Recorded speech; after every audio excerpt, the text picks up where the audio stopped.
یہ ضلع گھوٹکی کا سنت سترم دھام مندر ہے، جہاں 15 ستمبر کے روز چند شرپسندوں نے گھس کر توڑ پھوڑ کی تھی۔ حملے کا یہ واقعہ گھوٹکی کے ایک ہندو استاد کی گرفتاری میں تاخیر پر پیش آیا، جن پر ایک طالب علم نے توہین مذہب کا الزام لگایا تھا۔ مندر کے منتظم جے کمار کا کہنا ہے کہ یہ ان کی زندگی کا پہلا واقعہ ہے جس نے انہیں بے چین کر دیا۔ سپریم کورٹ ہے، ہائی کورٹ ہے، گورنمنٹ آف پاکستان ہے، وہ ان کی تحقیقات کرے۔ اگر انہوں نے وہ گناہ کیا ہے تو بے شک ان کو وہ سزا دے۔ ایک بندے کی غلطی پوری ہماری کمیونٹی کو کیوں؟ اگر ان لوگوں کی یہ سوچ ہے شرپسند ہوگی کہ ہم یہاں سے مائگریٹ کر کے جائیں گے، یہ ہمارا ملک ہے، ہمارا دیش ہے، یہاں ہم پیدا ہوئے ہیں، یہاں ہم کماتے ہیں، کھاتے ہیں، یہیں پہ مریں گے۔ مندر کی بیرونی دیوار اب اونچی کی جا رہی ہے، جبکہ باہر حفاظت پر مامور پولیس کے جوان بھی تعینات کیے جا چکے ہیں۔ ایک طرف تو چند شرپسندوں نے ہندوؤں کے مندر پر حملہ کیا تو دوسری جانب مسلمانوں کی بڑی تعداد ہندوؤں کی عبادت گاہوں کی حفاظت کے لیے اٹھ کھڑی ہوئی، جو کہ اس دھرتی پر بسنے والوں کے لیے یگانگت اور امن پسندی کا پیغام ہے۔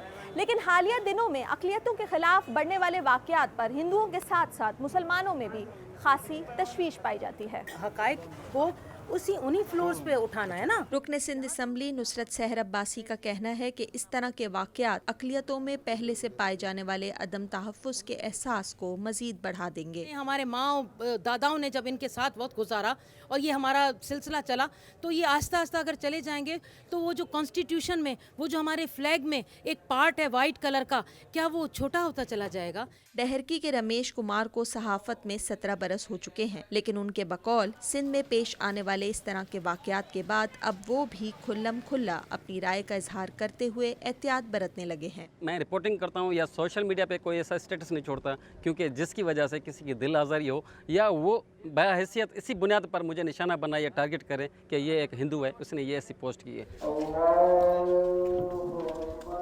ضلع گھوٹکی میں برچنڈی شریف کی درگاہ کو خاص اہمیت اور اثر و رسوخ حاصل ہے۔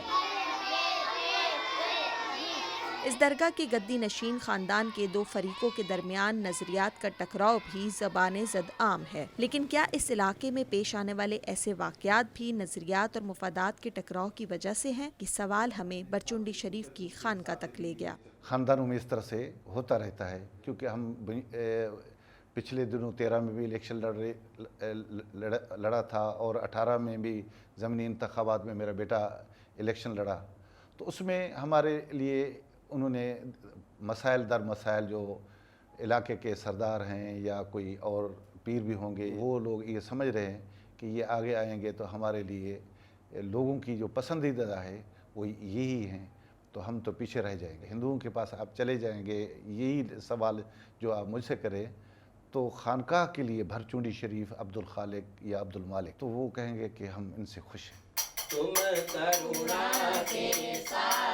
سندھ کی سرزمین پر ہندو کئی 100 برس سے آباد ہیں۔ وہ اس زمین کو اپنی ماں تصور کرتے ہیں۔ حالات جیسے بھی ہوں وہ اسے چھوڑ کر جانے کے بجائے ہر طرح کے دباؤ کو سہنے کے لیے تیار ہیں، لیکن یہاں معاملہ طاقت اور مفادات کے ٹکراؤ کا بھی ہے، جس میں اگر کوئی پس رہا ہے تو وہ طبقہ جو سب سے زیادہ کمزور ہے۔ Sidra Dar, Voice of America, ضلع گھوٹکی، سندھ۔